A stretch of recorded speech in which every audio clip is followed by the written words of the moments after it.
I've been feeling uneasy about my company's future lately. My paycheck has shrunk significantly over the last 5 months, making me worry about job security. I meant to discuss this with you sooner, but I've sensed some awkwardness from you, making it hard to bring up. Despite our company facing challenges, it seems our focus is misplaced on just pushing through the work.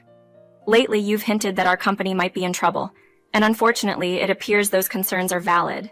Even though I've overlooked personal aspects because of professional ties, given the current circumstances, I'm re-evaluating everything. Despite someone's skills and international upbringing, personal attributes and workplace dynamics are being scrutinized unfairly. It's disheartening to see how financial worries are affecting my personal life. My spouse and stepchild's demeanor changed drastically when they found out about the company's struggles.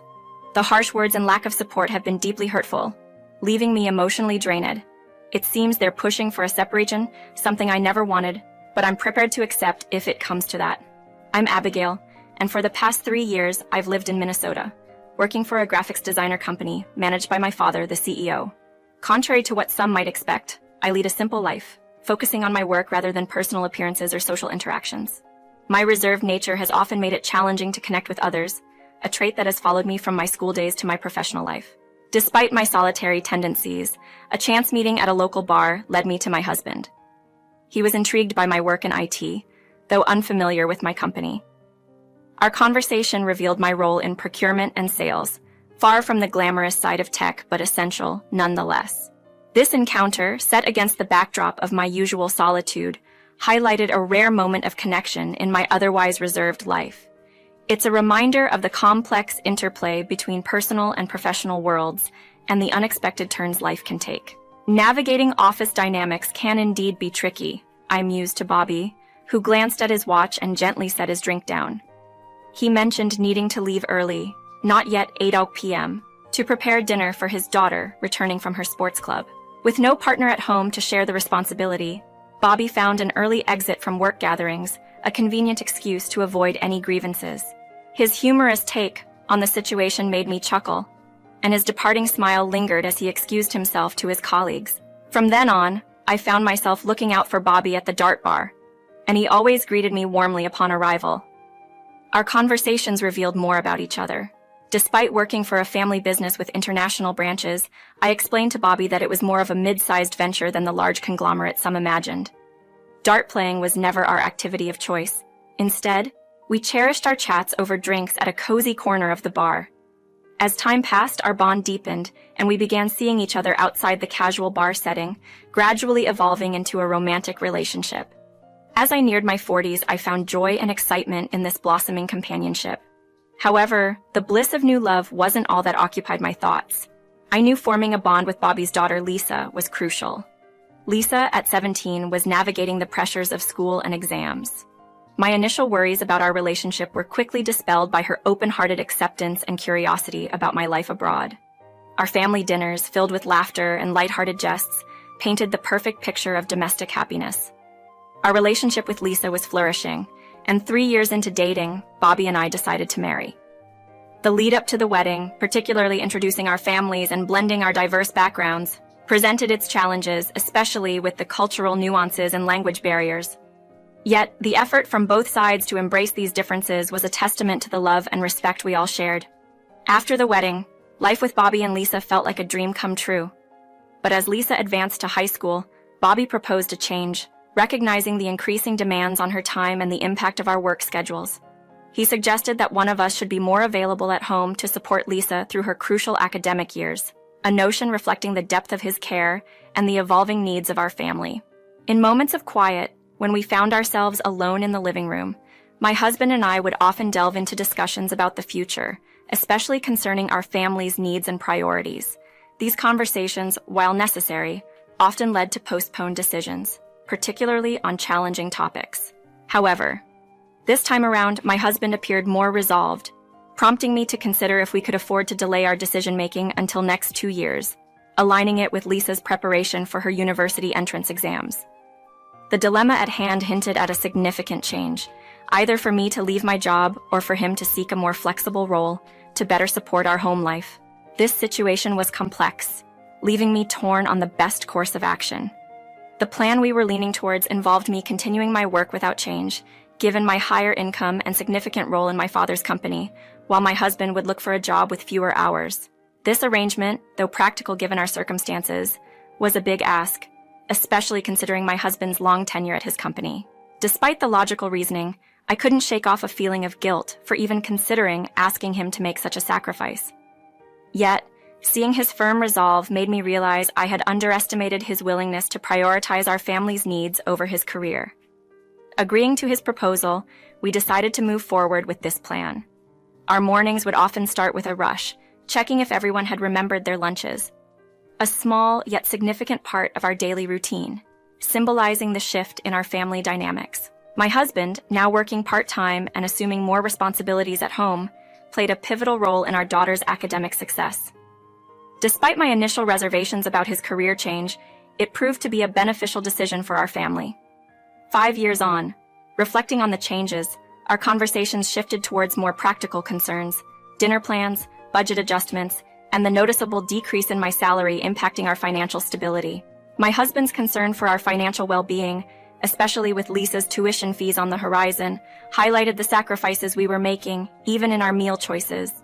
The shift in our family dynamics was palpable, not just in the material aspects of our lives, but in the emotional tone of our interactions. The once warm and supportive atmosphere had changed, with dinner reduced to bread, and our conversations turning to the practicalities of saving and budgeting. The change wasn't limited to my husband. Even my relationship with my daughter had become strained. Simple requests or daily routines, like taking a shower, became points of contention, revealing a deeper undercurrent of tension and misunderstanding within our family. These moments, once trivial parts of our day, now underscored the shift in our family dynamics, reflecting the challenges we faced in adapting to our new circumstances. As I navigated these changes, the realization of how much our family had evolved, both for better and for worse, became increasingly clear. The sacrifices made, the shifts in responsibilities, and the changing dynamics within our home were a testament to the complexities of balancing personal and professional lives, highlighting the need for understanding, communication, and adaptation as we moved forward together. Suddenly finding myself ousted from the bathroom before I had fully dried off, I hastened to dry myself, toss the towel into the laundry, and get dressed in the hallway. To my 18-year-old daughter, I might have seemed outweighed, a stark contrast to the days when she showered me with compliments. Now, those memories felt like they belonged to another era.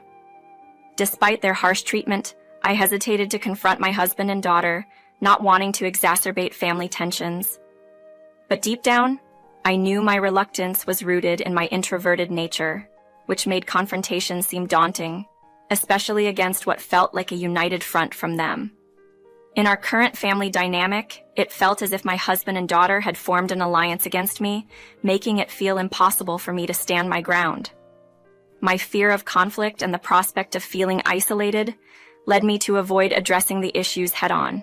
When catching up with my parents over video calls, I'd put on a brave face, claiming everything was fine with Bobby handling household duties and Lisa attending college. These calls, once a source of joy, had turned into a painful exercise of fabricating stories to hide the reality of my situation. The thought of burdening my parents, who lived across the ocean, with my problems seemed too much to bear, so I kept my struggles to myself, swallowing the pain silently.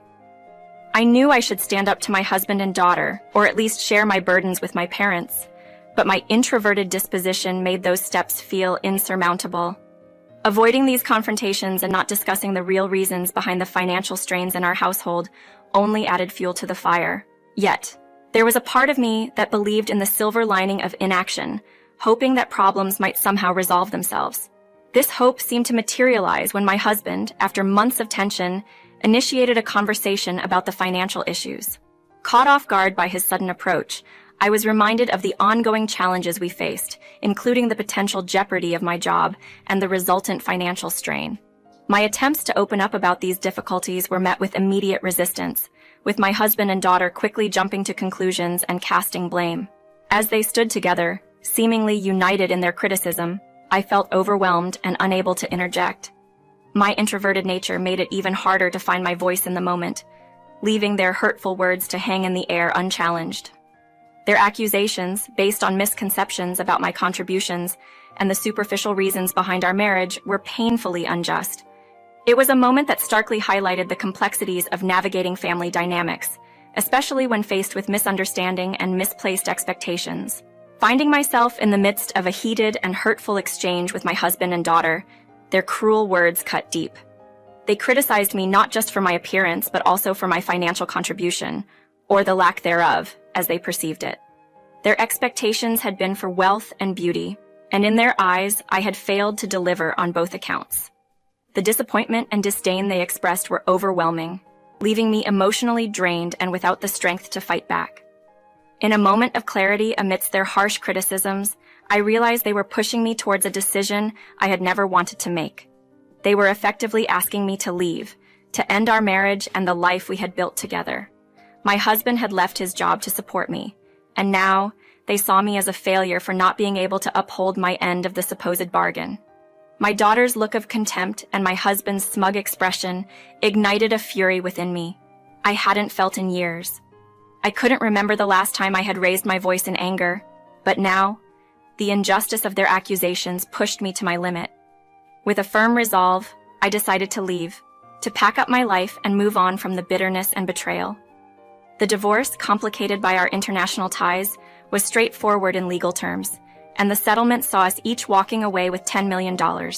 This sum, which I had hoped would be used for my daughter's education, became a point of contention and regret, as I later learned of my ex-husband's deceitful actions. 5 months after the divorce, as my former company collapsed and I found myself back overseas, the distance did little to ease the sense of dislocation I felt. The idea of returning to the U.S. lingered, but it was a call from my daughter that brought the past crashing back. Her plea for help and apology revealed a shocking betrayal by her father. He had squandered the money meant for her tuition, demanding she take on the burden of his financial care as repayment for a lifetime of support. This manipulation was a new low, even for him, and hearing my daughter's regret and despair over her past actions and her father's demands left me shaking with anger. In this moment of revelation, my daughter's situation highlighted the extent of my ex-husband's selfishness and manipulation. Despite the distance and the pain of the past, my priority shifted to supporting her through this crisis, to navigate the fallout of his deceit and ensure her future was not compromised by his actions. As I listened to my daughter's apologetic words, my heart raced with a mix of emotions. She confessed how her father's negative talk about me had influenced her feelings, leading her to adopt his unjust criticisms. She admitted to being swayed by his derogatory remarks, but upon reflection, realized that her perception of me was skewed by his manipulation. Her apology, though sincere, highlighted the confusion sown by my ex-husband's deceit. Taking a moment to mute the call, I sighed deeply, grappling with the realization that my ex-husband had crafted a narrative painting me as the antagonist, coercing our daughter into a caretaker role based on falsehoods. His scheme became apparent. Initially, he had planned for our daughter to support him, but upon marrying me, he shifted his strategy, only to revert to his original plan once he presumed my financial stability was compromised by my company's status. The hurtful things my daughter said, under the influence of her father's manipulation, pained me. Yet considering her age and the single-parent environment she grew up in, her susceptibility to his influence was understandable. In recognizing this, I could see she was another victim of his deceit, not just me. My resolve hardened, against my ex-husband for the anguish he caused both of us. My daughter's realization and apology brought some solace, and in that moment, I decided to let go of my resentment towards her, focusing instead on the source of our strife. I reassured her of my support, ending the call with a sense of relief that the daughter I knew, the kind, cheerful girl, was still there. Though my immediate anger subsided, my feelings towards my ex-husband remained unchanged. I awaited the day he would come to understand the full extent of his actions and the regret they would inevitably bring.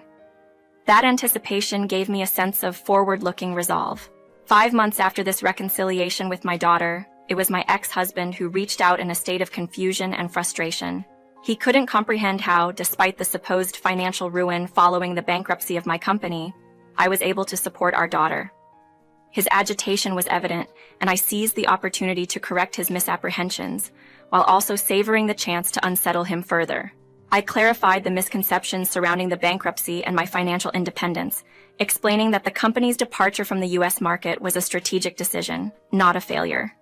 It was a move driven by economic considerations and future prospects in another country, not a downfall due to mismanagement. This revelation was meant to challenge his assumptions and highlight the flawed basis of his actions and expectations.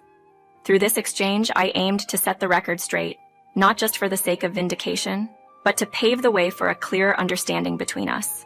Despite the challenges and misunderstandings, the focus remained on supporting our daughter and ensuring her well-being. Free from the manipulations and falsehoods that had clouded our family's relationships, our company has a system where pay is tied to workload, so naturally, when there's less work, the pay decreases. While other employees secured various guarantees to stabilize their income, I didn't bother with those because I was already eyeing a significant promotion within the company. My father's company, to be exact. This impending role change made the fluctuating salary a non-issue for me, explaining the gradual decrease in my earnings. Curious about my silence on this matter?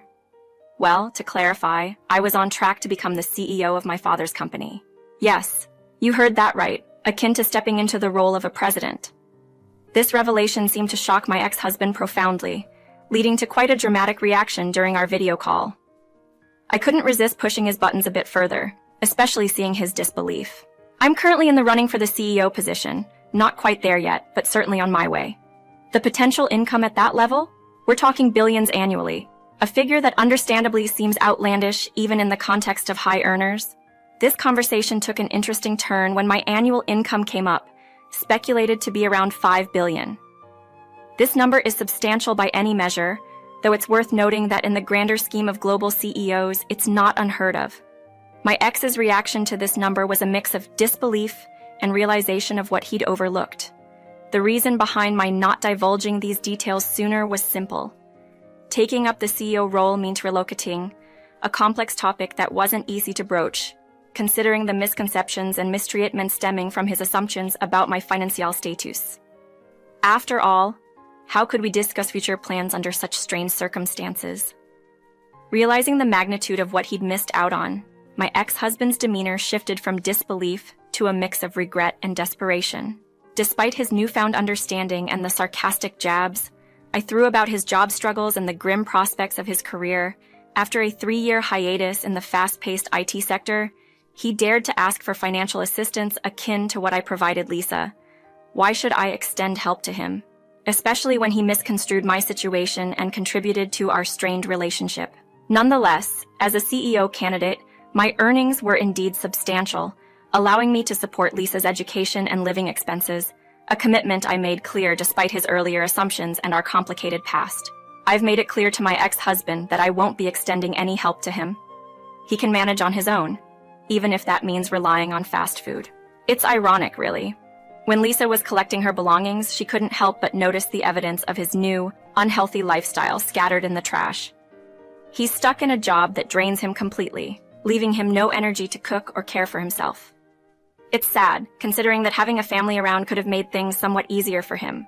Despite his pleas for me not to leave him to fend for himself, I had to draw the line and prioritize my own responsibilities, ending the call under the pretense of work, despite the late hour. The time difference between us didn't seem to register with him in his moment of desperation. But after our conversation, I learned that the toll of his job, combined with a significant career gap, and his age, proved too much. He eventually had to quit and faced an even tougher job market. With limited options, he settled for a supermarket job, leveraging his past part-time work experience. Yet, this role brought its own set of challenges, including the harsh reality of having to learn new skills at 42 and facing disrespect from younger coworkers. His situation is a stark reminder of the harsh realities of life and the workforce, especially for those trying to make a new start later in life. My ex-husband's journey has been tough, with no family support to fall back on. Our daughter is focused on her future, thanks to the financial support I've provided, leaving no room for him in her life. As for me, I'm deep in the throes of preparing to take over my father's company as CEO. It's a challenging transition, filled with learning and adapting to new systems and overcoming various obstacles. Despite the pressures, I'm motivated by the prospect of visiting my daughter in the US once a year, a trip I eagerly anticipate.